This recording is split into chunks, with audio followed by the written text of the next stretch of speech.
It's the Weekly Wrap with your host, broadcasting legend Bruce Wolf, and his trusty sidekick, comedian Tim Slagle. And now, without further ado, Bruce Wolf. Bruce Wolf and Tim Slagle on the Weekly Wrap, a very special edition of the Weekly Wrap, and I see that you, Tim, are dressed to I'm in the spirit of the holiday. The spirit of the holiday. I always loved the fact that in Chicago, we celebrate the 4th of July with the Chicago Symphony at Grant Park playing Tchaikovsky's 1812 Overture about the Russians and the French. I mean, it's because they put in that good canon part. I mean, that's irresistible. There's nothing better than Tchaikovsky, but it's the U.S. of A. Now they do play Stars and Stripes Forever, granted, but yeah, couldn't you throw in another Sousa march? You know, the Monty Python march. They all kind of sound the same, actually. They do. I have a hard time picking out one for the other, but the Monty Python one always comes out.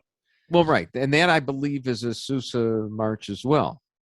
Yeah, and we, to our credit, when we play that on the 4th of July, we're all sitting naked at a piano, a la John Cleese, and to get in the festive spirit. I remember, and I think it was when Clinton won. It was Clinton's first appearance, and when he was coming down the stairway, being greeted by the Marine Band, they were playing the Monty Python theme. And it's my understanding at the time that the Marine Band would use that song specifically to express displeasure for the guests that they were being forced to play for.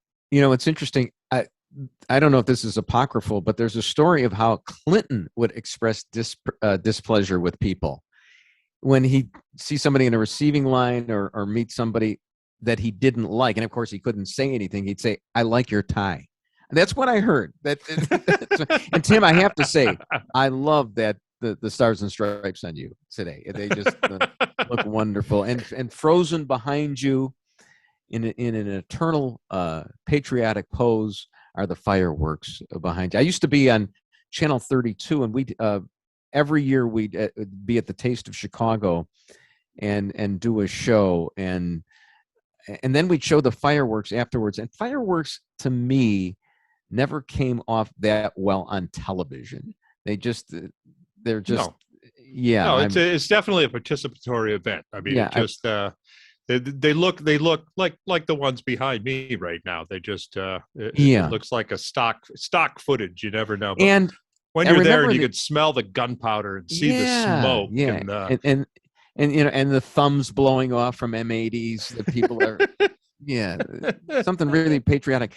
And I remember when the Chinese in 2008 hosted the Olympics, and they had a fake background with a fireworks show. And I was thinking at the time, why don't they just have the Olympics here every year, every 4 years, as long as it's going to be a fake background of fireworks?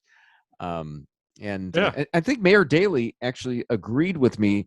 He initially was not in favor of Chicago bidding. Correct me if I'm wrong, bidding for the Olympics. I'll never forget when we didn't get it after all that buildup. And in 2009, we didn't even make it to the second round. And I mean, it was worse than Joe Pesci not being a made man in Goodfellas. It was that bad. The looks on our faces. Well, actually, if I remember it correctly, the morning that it was announced that we would not be getting the Olympics, is people on every expressway going into Chicago said, "Thank God." It was going to take up, they were going to create Pottersvilles with pup tents and it was going to stretch. We're going to have soccer in Wisconsin. So it wasn't even, I think we were going to avoid spending $1 billion on some new edifice that would be obsolete within 10 years. I don't know. I blocked the whole thing out of my memory from 2009. So this is a special edition of the weekly very special weekly wrap. Coming up, we're going to have some special segments.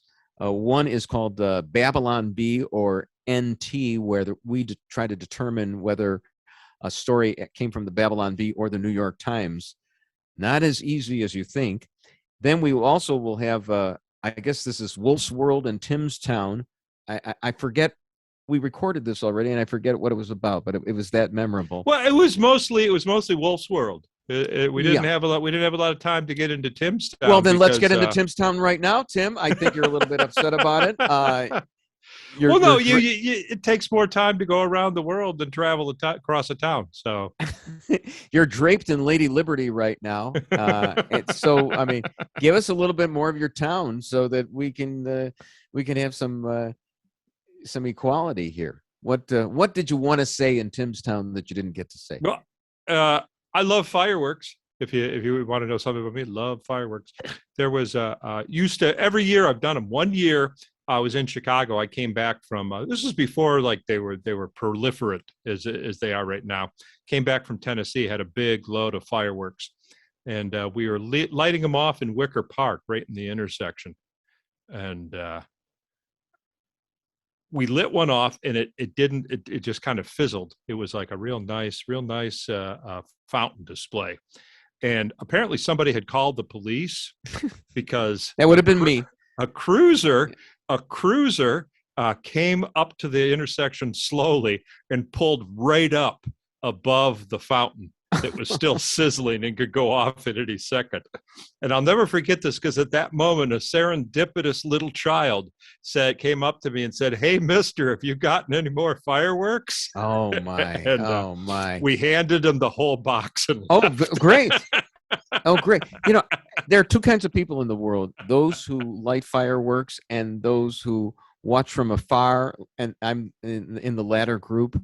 I first of all, I'd be afraid that I was doing something illegal and would get caught, and it would be on my permanent record. That's what I'd be afraid of. And secondly, that I'd injure myself. Did you actually get disbarred for lighting off fireworks? You know, that's a good question. I don't know if the Attorney Registration and Disciplinary Commission would frown upon such activity. I'm not sure. I've seen some fireworks in the courtroom in my day, metaphorically. There is a story that we must get to, and I'm sure you haven't seen the Buzz Lightyear movie, have you? Not yet. Not yet. So apparently it's kind of fizzled, to keep with the fireworks metaphor here, and the Babylon Bee was trying to make fun of it by saying that the next movie after this would be Brokeback Woody, and I guess it's based on the fact that there is some kind of lesbian relationship in the new Buzz Lightyear movie. But I read a review of it in Yahoo and then another one, and I guess it's so passé to have lesbian relationships that it didn't even mention that. It's you know, it doesn't even matter anymore, but it did matter to the Babylon Bee, and it matters to me a little bit too. And apparently there was a theater in Oklahoma, I want to say it was, sounds about like the right state, where they actually had a trigger warning about the fact that two female cartoon characters were going to kiss each other, but then they actually took the warning down.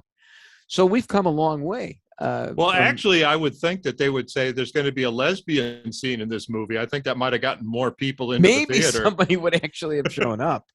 Because it's not doing well at the box office. It's actually, and I think the most excited about how poorly it's performing has got to be Tim Allen. Oh yeah, because he didn't get the job, right? Yeah, he was Buzz Lightyear. He is Buzz Lightyear, and I mean, you know, to me that's like not having George Reeves as Superman. Now, granted, he killed himself and wouldn't have been available and probably would have aged out from the part anyway once they started remaking them. But, you know, that's Superman.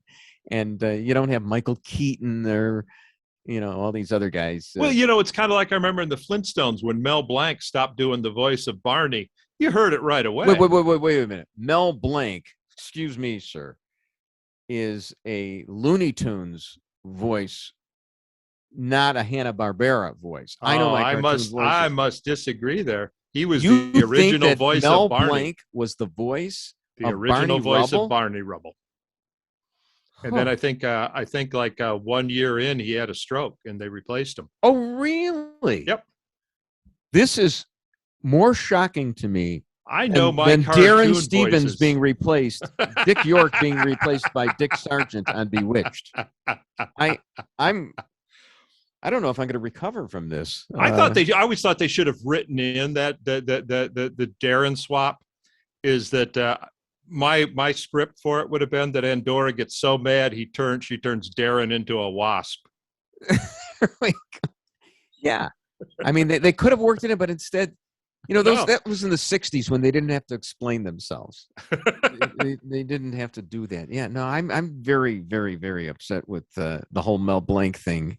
And I'm going to look it up. I'm going to challenge you when we come back, and because I don't think you're being factual here. Yeah, I'll put $5 on it, Mr. Wolf. $5 on it. All right, all right. You're on. Even though you probably do know, I was ignorant of it. I just didn't think that Looney Tunes would lend out Mel Blanc to Hanna-Barbera. I mean, weren't there any more Yosemite Sam parts left for him, or Foghorn Leghorn? Had they stopped making that? I do not know. They did. They got the Boris Karloff to do the Grinch. That might not have been Looney Tunes. Well, Chuck Jones though. Chuck Jones. We will not be discussing any of this coming up in our bonus segments after this.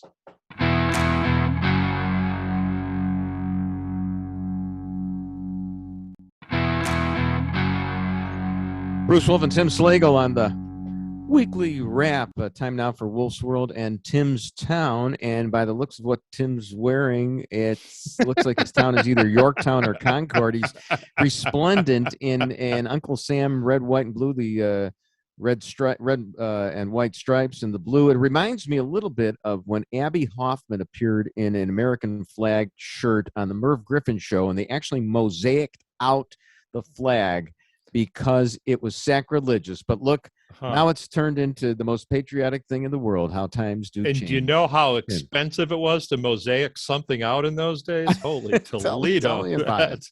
Very expensive. So what is the origin of that outfit? I know Betsy Ross probably sewed it for you, but other than that, tell us about it.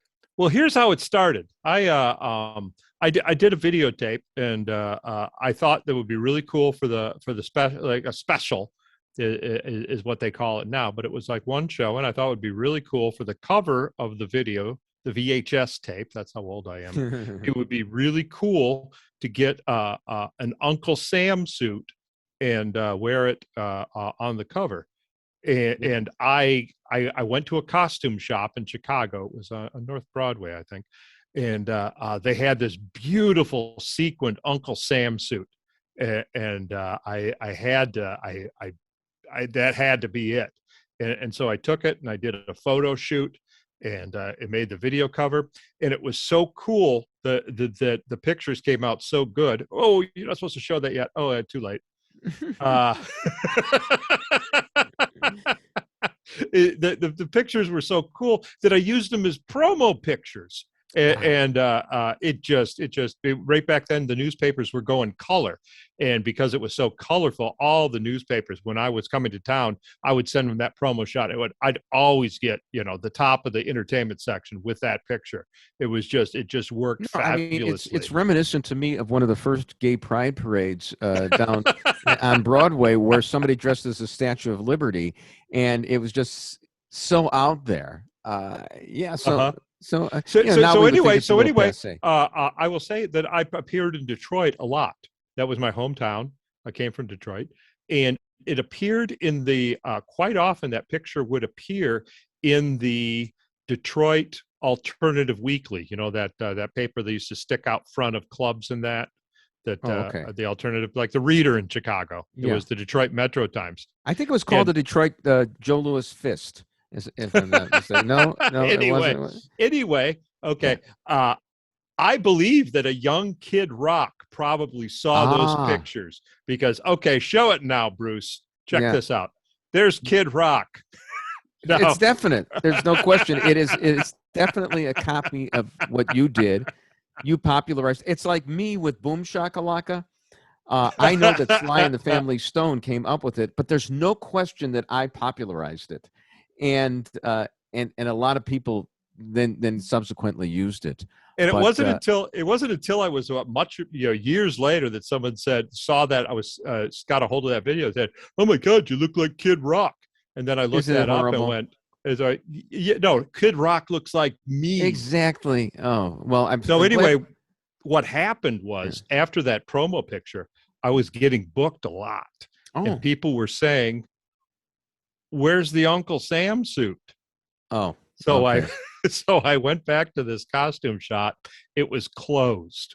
Oh And my! The inventory had been bought by another company. I went and asked them for it, and they said no. We bought a lot of their stuff. We don't have that. So I actually had to have someone come and make this. This is not the jacket that was on there. See. And I mean, did you close your act with little Jimmy Cagney, soft shoe? I'm a Yankee Doodle Dandy. I mean, I closed it with fireworks, and that might be another story for another time that I don't care to share right now. Look forward to that on the next episode of Wolf's World in Tim's Town. Meantime, we've got Chris, who's got some questions for us. Do you, Chris? If you recall, Bruce, Tim, how this works is I scroll through your Twitter and or Facebook and pull tweets or posts that I have questions about that I find entertaining, and we bring those up here to get another cheap laugh out of them, or to have you explain what you were thinking when you sent these tweets. And what do we have time for? About 2 of these now, since that story.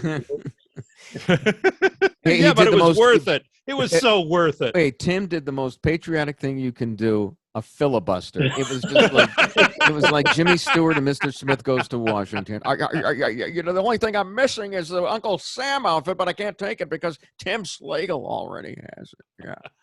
All right, go ahead, Chris. You're on. Speaking of great patriots, Bruce.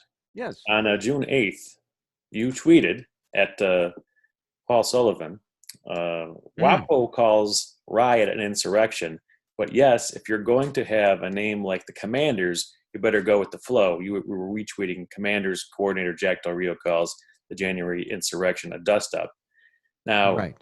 So can you please explain because I think it flies over the head that it wasn't an insurrection, yet they're calling it an insurrection. So I mean, I guess did Paul Sullivan do a story? Was it a Tribune story that I was tweeting over? I guess I'm not sure.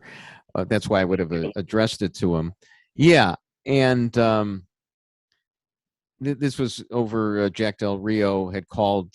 He's a Washington Commanders coordinator, and he had called what had happened January 6th a dust-up and got fined $150,000 for it by head coach Ron Rivera, the worst Chicago Bear of 1985, I might add. So he was actually okay back then. I bet you Rivera was pressured into fining Del Rio. Anyway, it's interesting that the Washington Post Sports that tweeted this called it an insurrection when, in fact, that's already a conclusion to call it an insurrection. It's not necessarily. That doesn't mean it was a dust-up either, but that's already deciding what it was. And but I figured, of course, that if with a name like the Commanders, which is already a sanitized name, a rebranding of the Washington team, you'd better not call January 6th the dust-up. Stick with the script of the Washington Post and call it an insurrection. Well, they have to, because there's no dust-up clause in the Constitution. There you go. So glad I'm not in that town. Moving to, speaking of town, Tim's town. Tim, on May 30th, you posted this. Outside of Mr. Pelosi, who has ever been arrested over Memorial Day weekend and did not have to wait until Tuesday to post bail? Yeah, I thought that. I don't know how how I know that.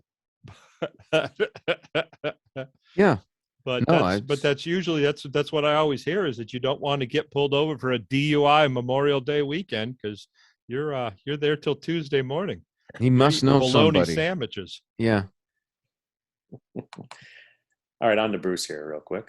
Well, that was self-explanatory. I mean, the great thing about tweets like that is he didn't have to explain the joke. Notice I had to explain my joke because, oh, yes, you're so cerebral, Bruce. We don't even get it. Tim's was funny. Did you ever get a call? Did you ever get a call in the weekend and you had to tell him, no, the judge won't be until Tuesday? I don't do criminal law. Oh. So, yeah, it's I wouldn't criminal? Even know. I'm sorry, what? I don't know. I somehow I thought drunk driving wasn't criminal. Not at all. There's a national pastime. What are you talking about? It's mandatory in certain jurisdictions. Baseball, hot dogs, DUIs. All right, Bruce. On May 14th, you retweeted Steve Stone, and Steve Stone had first tweeted, "The Yankees are a very good ball club. They have done everything better than the Sox in 2 games. They're hot. The Sox are not. Cool down. Blah, blah, blah, blah. For those who hate positive tweets, this will bother you, but it's baseball." And then you retweet this saying, "I know the games were routes, but you and Jason Benetti were very entertaining wading through those games." Bruce. What's the matter with me? Do you really think that Jason Benetti in any way is entertaining? Oh, really? You don't like Jason Benetti? Oh, now we got a war going. First of all, I envy Jason Benetti.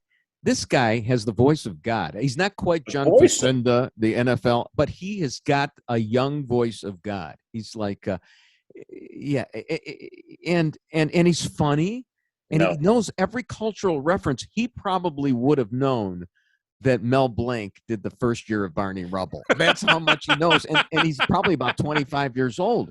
So he's really knowledgeable. He's a nice departure from Hawk Harrelson. I miss Hawk because who doesn't? I'm starving for a Louis Tiant story right now. I mean, or a Yaz story. But I'd like to hear, Chris. Why do you think Jason Benetti isn't good? First, I want to start with: was your intention here to kiss so much butt that maybe you'll get invited to guest at a game and do a couple innings? That is so beyond the pale, beyond the realm. I did my 1 inning in 1987 with Don Drysdale as my color commentator, and that was fine. I did an inning. That was the way to go out. I have no desire to go. First of all, I don't even know who's on the White Sox right now. I guess, I mean, somebody told me they brought La Russa back. Are you kidding? That's got to be a joke, right? I find Benetti unlistenable. Why? And I think his jokes are so bad, and he tries to pretend. That wait a minute, Chris. Do you like my jokes? Next question, on to Timstown. There you go. Okay. And then there's no danger in him. And to me, the thing about Hawk is at any minute it could go sideways, right? Right. Jason Benetti isn't going to be the kind of guy who sees a White Sox player injured on the field and rushes out of the booth to tend to him as if he's an EMT. Hawk actually did that once. Because he's part of the club. You think Jason Benetti walks around the locker room in a jock strap? I bet you Hawk did until he was at least 5 years ago. Look, Hawk used to walk around naked except for a batting glove on, just to show everybody that he was the one who originated the golf glove, or the batting glove from the golf glove, or the golf glove from the batting glove. I forget which way it works, but he originated it. That's how good he was. And you could put that on the board, sir. Here's how dangerous that Benetti is, though. Last night, Stone goes, the guy missed a fly ball, and he goes, he was blinded by the light, pardon my Manfred man. And Jason Benetti and then Steve Stone goes, what, you won't pick up the next lyric? And Jason Benetti goes, oh, that's such a misinterpreted lyric. I couldn't say that. Come on, revved Benetti. Up like a deuce. And on that note, that is the end of Wolf's World and Timstown on the Weekly Wrap.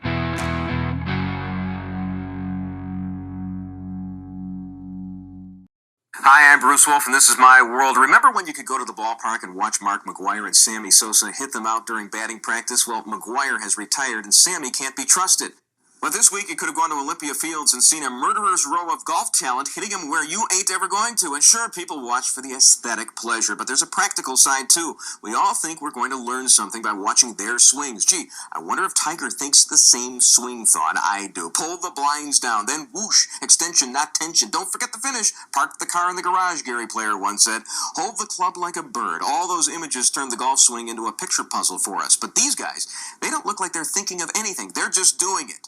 Oh, well, if I can't learn any golf by watching them, maybe I can learn golf announcing. I feel like Where's Waldo? And I am Waldo in this picture. This is the old, I'm going to have milk pour out of the newspaper trick that Steve Williams does very well. And Tiger finds much delight in. I will now yell, "You da man," in the middle of Tiger's backswing, Patrick. You da man.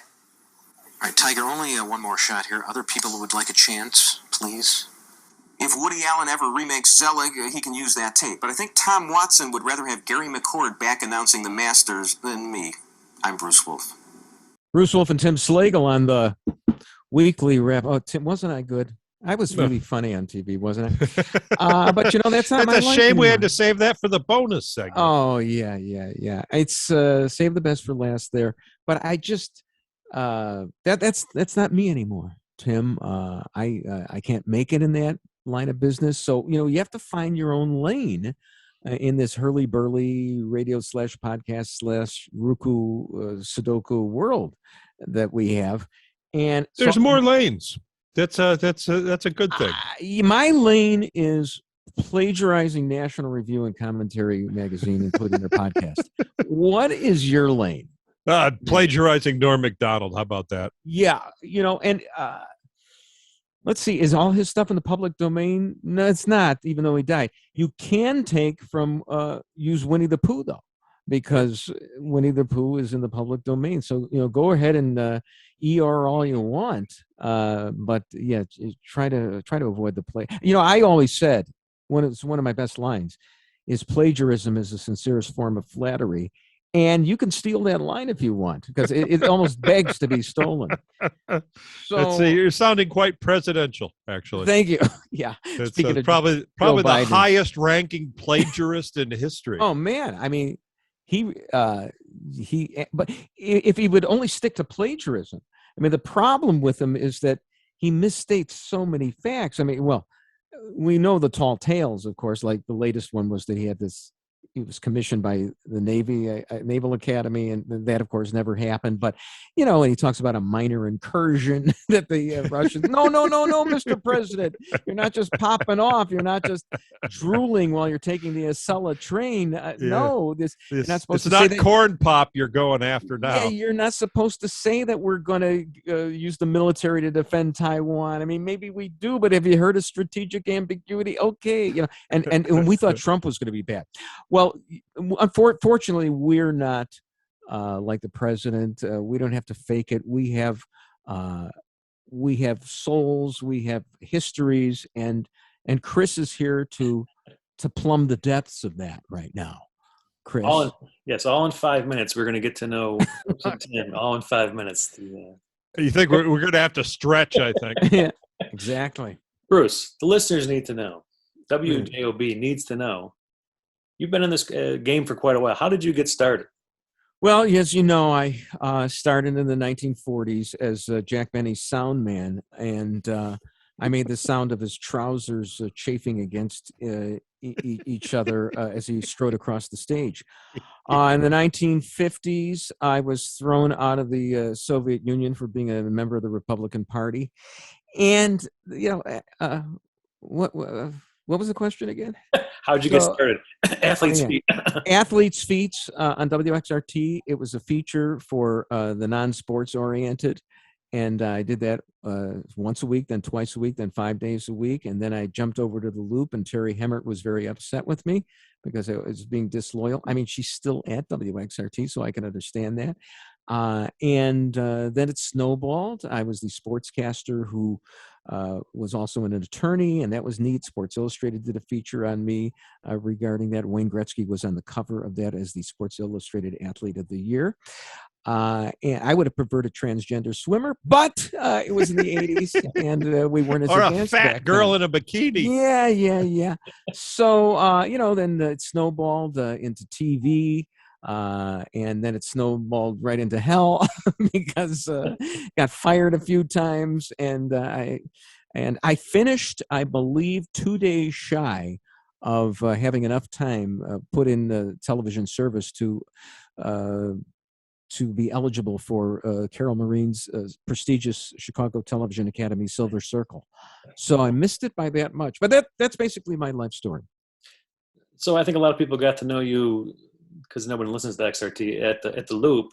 What was the Loop in the heyday of Dahl, Meyer, Johnny B? Yeah. You have one crazy story from that era?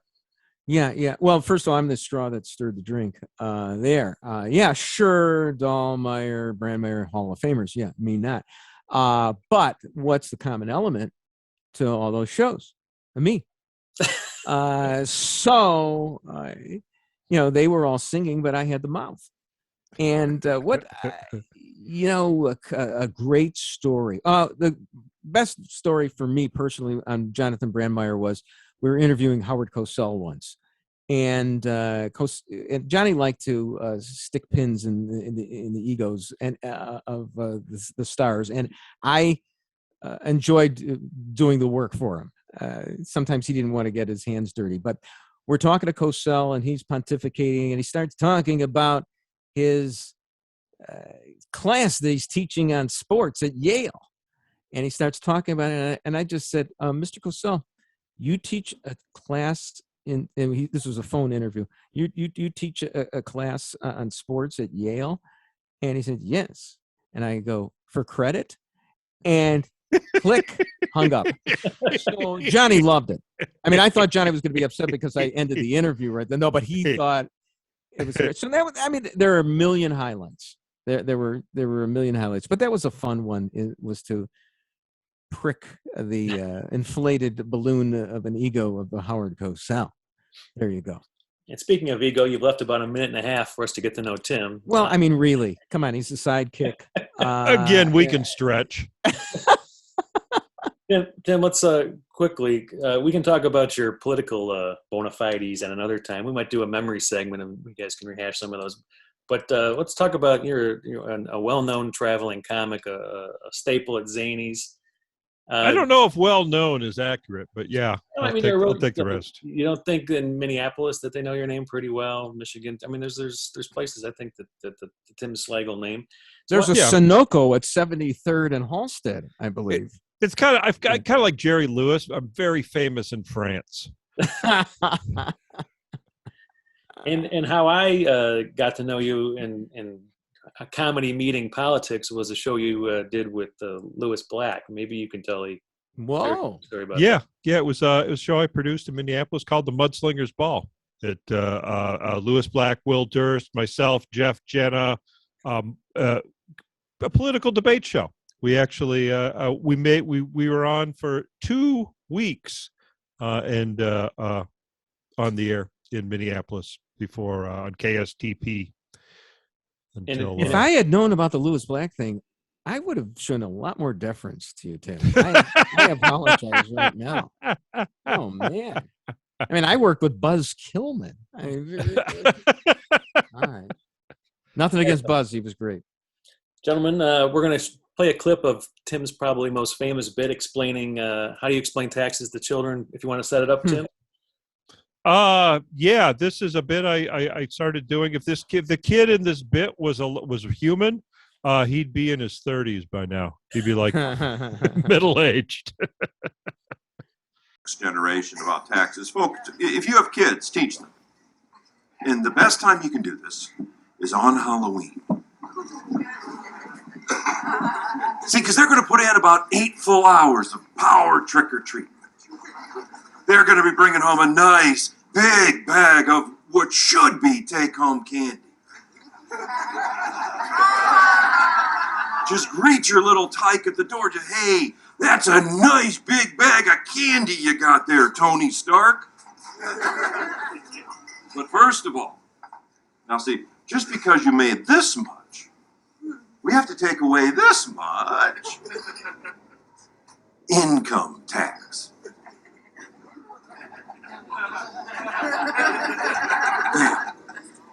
To ensure you'll have candy in your old age,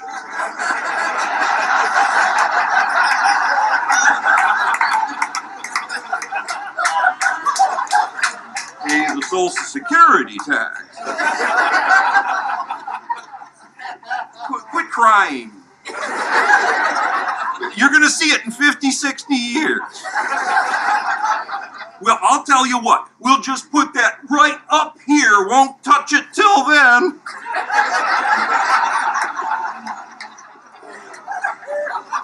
I got to level with you, man. Grandpa's going to eat all that.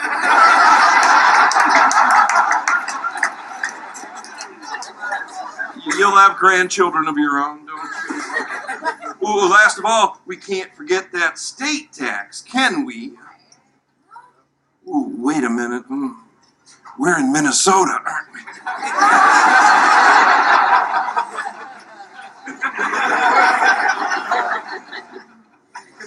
There's your Snickers bar. Oh, wait, here, this is funnier. Hold on just a minute. Payday! What, are you going to eat that right now? Hold it just a minute. Sales tax. I think kids are smarter than that. But if you did it there, kid, you wouldn't even get dressed up the next year.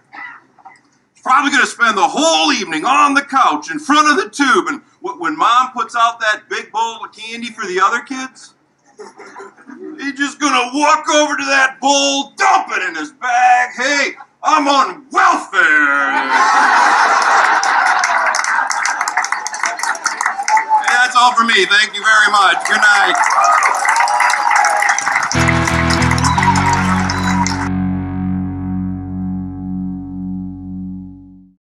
These weekly wrap segments originally appeared as bonus segments on our podcast or YouTube versions of the show. Bruce Wolf and Tim Slagle on the weekly wrap, and now it's time for that great game show where we look at the headlines and guess, is it the Babylon Bee or the NYT? And here's the host, our producer, Chris. Hey, Chris. Bruce, Tim, happy to be with you. Yeah. And it's going to be harder. The Babylon Bee just published 62 stories that they listed that actually came true. Really? Oh, really? And I could probably name 62 stories from the New York Times that weren't true. So there you go. Now, Tim, I don't know what this game proves. I got to say, you said before we went back on the air, you said, well, you've got your computer here, which it reminds me of this commercial I just saw for, I think it's for Geico, or is it Progressive? Yeah, one or the other. They're both cute commercials. Talking about somebody who brings their phone to trivia night at the bar. So, so you can't do. Go ahead and do it. I'll still beat you, man. Go ahead. Use your computer. I'll still beat you. All right. Chris. Gentlemen, the first story. This is a best of 7. This is the first story. Is this the Babylon Bee or the NYT? Fauci recommends stopping the spread of monkeypox by covering your eyes, ears, and mouth. That's the bee.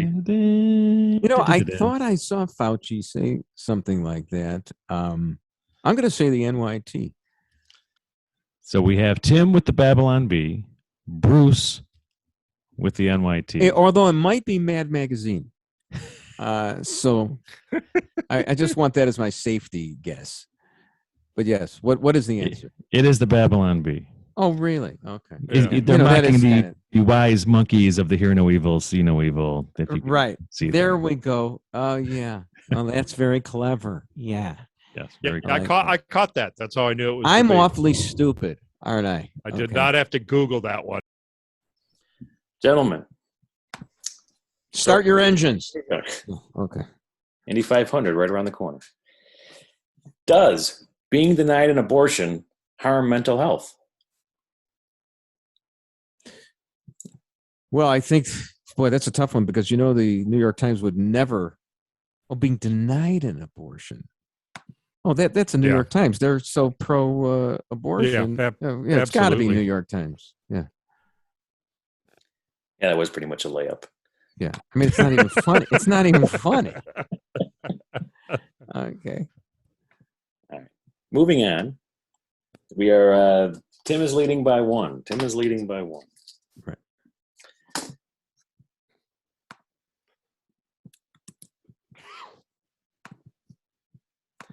What are you looking at old issues of The Onion now to try and throw us off?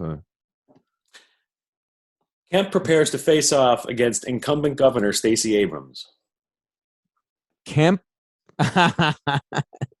That's very funny, Babylon B. I like that. Yeah, this one also. I'm Tim. I'm sure you already got that as well. It was just that's the B. Some of these are funny, if And The Onion had one today, and I don't have it directly verbatim, but it's something like, parents at Texas school applaud police for keeping parking lots safe. And the thing is that, I mean, that's way too soon. Okay. I mean, it's not that funny. And I remember, look, and I'm an Onion fan too, but about 3 weeks after September 11th, they had some kind of headline about how, it was like the worst September 11th birthdays, it was horrible, and people who were born on September 11th lamenting how, their parties were wrecked and all that, which 3 weeks after it, okay, kind of. Plus I was born on September 11th, but it's tough. To me, it's always tragedy plus zero equals comedy. But and I got in trouble for making fun of Fahey Flynn after he died. So, but yeah, this one, I don't know about The Onion today. All right. I was just vamping. So you got your next Babylon B or NYT question ready. You're a total pro, Bruce. Thank you. So is it the Babylon B or the NYT? Fisher Price introduces My First Gender Transition playset. Wow. My first. Yeah, it's the B. It's the B. It's too funny. You could just snap it off the Lego guy. Oh wow. That's Babylon B, obviously. Since we first did this, the line was much more blurred in searching for these. Right. It's a bit harder. Tim, you said it would be easier because of the 62 stories that actually came true, but it's a tad. I love when we do a deep dive into the analysis of the differences instead of just playing the game. Okay. Do you want me to go off on Poe's law? What is Poe's law? Google it. It applies to what we're doing here. Well, you can. All right, I flip over all the cards, John Daly, and what's my line? What is Poe's law? Edgar Allan Poe? No. Poe's law is that when a satire is when something is being satirical about an extremist, it's hard to tell whether it's satire or not. Yeah, right. Okay. Poe came up with that? I don't think so. Not Edgar Allan. No, not even Edgar Allan. Yeah. Just some guy named Poe. Yeah. Or maybe some guy that wasn't rich, huh? Yeah, sure enough. All right, are we ready for the next one? Yes. The next easy, and the first one was easy too. I was just trying to make it interesting by saying the New York Times. But go ahead. Sure. Gentlemen, is it the Babylon B or the NYT? This is your fault. Oh, you know what? That could be tricky. You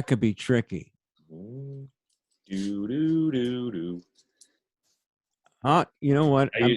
I'm behind. I'm behind. I know Tim's gonna go with the safe bet and say the B, so I'll say the NYT. Yeah. I think I'm going to go NYT as well. Oh, I think I'm going to go with the B. No, I can't change it. I'm locked in. Lock in your answers. Yeah, I'm locked in. We have 2 NYTs. Yeah. And as we said, it's not always the NYT, but it's of the ilk. This is the Washington Post. Okay. Yeah. Oh. What is our fault, by the way? All of it. Yeah, it's about not having strict gun laws. The Texas case. Yeah. Well, it's definitely my and Tim's fault. No question about it. But I don't know if it's, Bernie Sanders' fault although he used to be pro-gun, wasn't he? Until he wasn't. Okay. Yeah, most communists are. Just not you having them. Bernie Sanders was against lax immigration the day before yesterday too. All right, gentlemen. Yes. We are, it is 4-3. Tim is leading. And he's been taking the safe bet. Now he's following Bruce. Yeah. So Tim should answer first on this one. Okay. Babylon B or NYT? FBI sternly warns mob at Justice Kavanaugh's home to stay away from school board member's house next door. B. Yeah, it's B. Right. That was such a long headline. I was looking at it in my mind's eye, and it was going over the 5 columns and then starting off on the second line. And yeah, there we go. It's somebody actually posted a meme that I just saw. They said, if you're a principal and your school is being shot up, what you do is you call the police and say that the school board member is being threatened, and they'll be there instantly. See, I'm staying away from that stuff until next week. I've learned my lesson. All right, so Tim is still leading by 1. Originally you said best of 7, and he already was leading 4-3. But never mind, keep going. Well, we can have a dramatic tie here. I think Bill Mazeroski already hit the home run to win the series for the Pirates, but you're going into extra innings for some reason. But go ahead. Well, I think it's called killing time. Absolutely. The final story in the what may be the final edition of on Funkin' Wagnall's porch. The final story. I have here in my hand the final story. You are correct, sir. May the bird of paradise stick a small grenade up your left nostril. Okay. The Babylon B or the NYT? Okay. Congress votes on bill to legalize Clinton-assisted suicide. Well,